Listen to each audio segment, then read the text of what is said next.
ये बन गई हमारी नारियल की चटनी।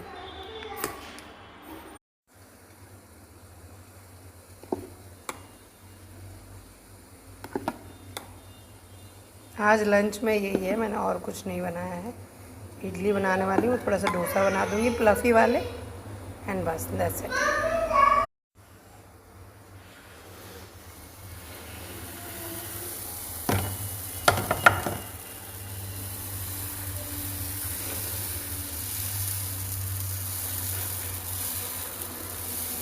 पेपर डोसा हो गया, बन के तैयार। हम अपनी इडलियाँ सजा देंगे।